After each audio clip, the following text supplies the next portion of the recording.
जय श्री राधे।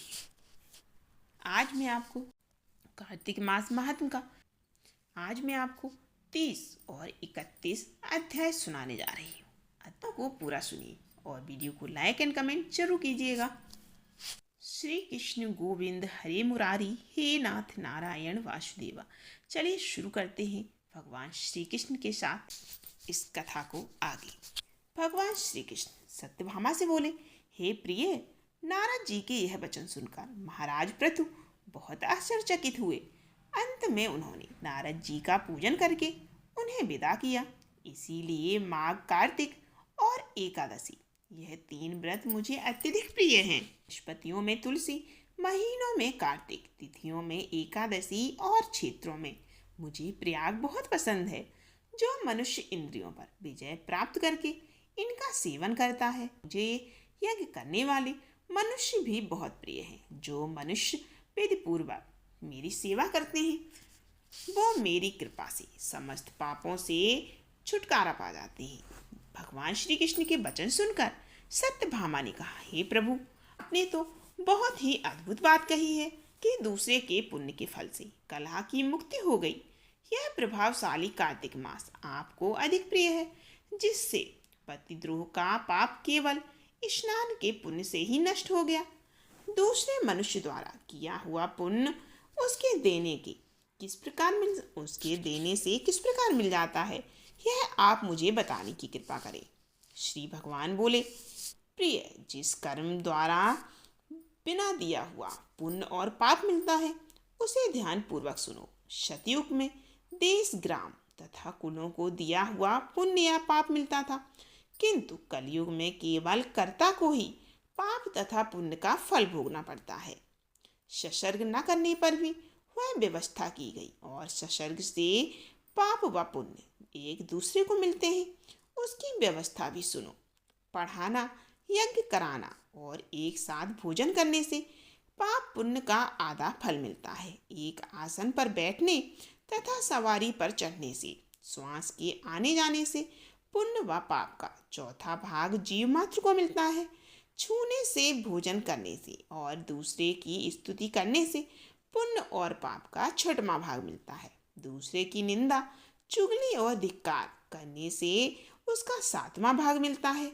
पुण्य करने वाले मनुष्यों की जो कोई सेवा करता है, वह सेवा का भाग लेता है और अपना पुण्य उसे देता है। नौकर और शिष्य के अतिरिक्त जो मनुष्य दूसरे से सेवा करवाकर उसे पैसा नहीं देता, वह सेवक उसके पुण्य का भागी हो जाता है। जो व्यक्ति पंक्ति में बैठे हुए भोजन करने वाले लोगों की पत्तल लांघता है, वह उसे अपने पुण्य का छठा भाग दे देता है।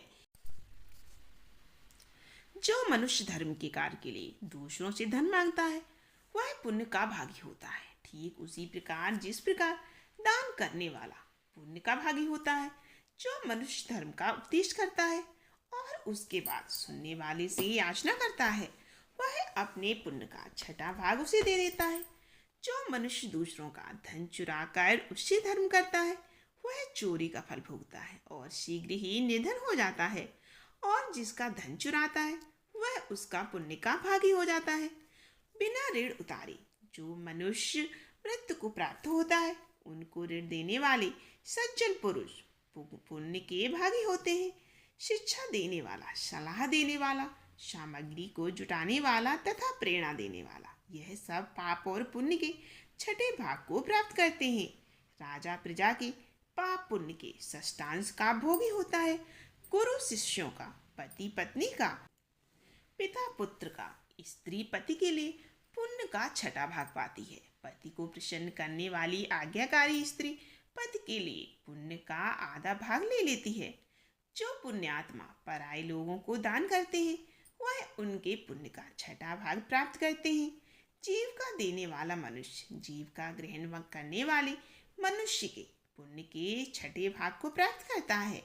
इस प्रकार दूसरों के लिए पुण्य अथवा पाप बिना दिए भी दूसरे को मिल सकते हैं, किंतु यह नियम जो मैंने बतलाए हैं, ये कलयुग में लागू नहीं होते। कलयुग में तो एकमात्र कर्ता को ही अपने पुण्य व पाप भोगने पड़ते हैं। इस संबंध में मैं आपको एक पुराना इतिहास बताता हूँ जो कि बहुत पवित्र है और बुद्धि प्रदान करने वाला कहा जाता है। उसे अब सुनो।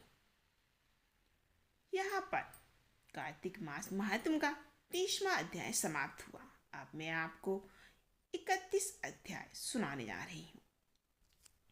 भगवान श्री कृष्ण ने कहा, पूर्व काल में अवंतरी उज्जैन में धनेश्वर नामक एक ब्राह्मण रहता था। वह रस, चमड़ा, कम्बल आदि का व्यापार करता था। वह वैश्यगामी और मद्यपान आदि बुरे कर्मों में लिप्त रहता था, जबकि वह रात दिन पाप में रत रहता था। इसीलिए वह व्यापार करने नगर नगर घूमता था। एक दिन वह क्रय विक्रय के कार्य से महिष्मती नगर में जा पहुंचा। महिष्मतीपुरी में जा पहुंचा, जो राजा महिष ने बसाई थी। वहां पाप नाशनी नर्मदा सदैव शोभा पाती है। उस नदी के किनारे कार्तिक का व्रत करने वाले बहुत से मनुष्य अनेक गांव से स्नान करने के लिए आए हुए थे। धनेश्वर ने सबको देखा और अपना सामान बेचता हुआ वह भी 1 मास तक वहीं रहा। वह अपने माल को बेचता हुआ नर्मदा नदी के तट पर घूमता हुआ स्नान, जप और दीवार्चन में लगे हुए ब्राह्मणों को देखता और वैष्णवों के मुख से भगवान विष्णु के नामों का कीर्तन सुनता था। वह वहां रहकर उनको स्पर्श करता रहा, उनसे बातचीत करता रहा। वह कार्तिक के व्रत की उद्यापन विधि तथा जागरण को भी देखता रहा। उसने पूर्णिमा के व्रत को भी देखा कि व्रती ब्राह्मणों तथा गौओं को भोजन करा रहे हैं, उनको दक्षिणा आदि दे रहे हैं। उसने नित्य प्रति भगवान शंकर की प्रसन्नता के लिए होती दीपमाला भी देखी। त्रिपुर नामक राक्षस के 3 पुरों को भगवान शिव ने इसी तिथि को जलाया था। इसीलिए शिव जी के भक्त इसी तिथि को दीप उत्सव मनाते हैं। जो मनुष्य मुझ में और शिव जी में भेद करता है, उसकी समस्त क्रियाएं निष्फल हो जाती हैं। इस प्रकार नर्मदा तट पर रहते हुए जब उसको 1 माह व्यतीत हो गया, तो एक दिन अचानक उसे किसी काले सांप ने डस लिया। उससे बेहल होकर वह भूमि पर गिर पड़ा। उसकी यह दशा देखकर वहां के दयालु भक्तों ने उसे चारों ओर से घेर लिया और उसके मुंह पर तुलसी दल मिश्रित जल के छींटे देने लगे। जब उसके प्राण निकल गए, तब यमदूतों ने आकर उसे बांध लिया और कोड़े बरसाते हुए उसे यमपुरी में ले गए। उसे देखकर चित्रगुप्त ने यमराज से कहा, इसने बाल्यावस्था से लेकर आज तक केवल बुरे कार्य ही किए हैं। इसके जीवन में तो पुण्य का लेश मात्र भी दृष्टिगोचर नहीं होता।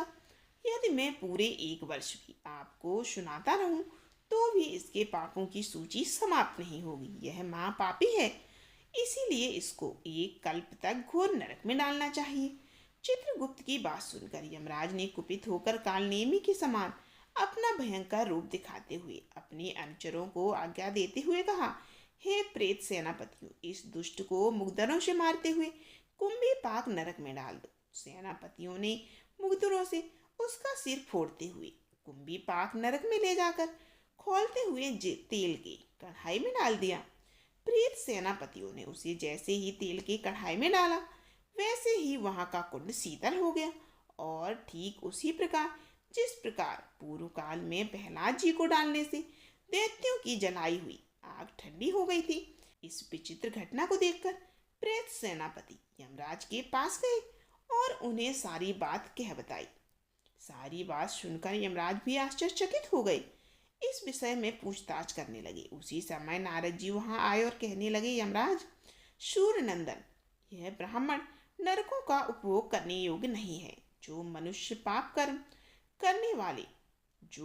पुण्य कर्म करने वाले लोगों का दर्शन, स्पर्श और उनके साथ वार्तालाप करते हैं, वह उनके पुण्य का 6वां अंश प्राप्त कर लेता है।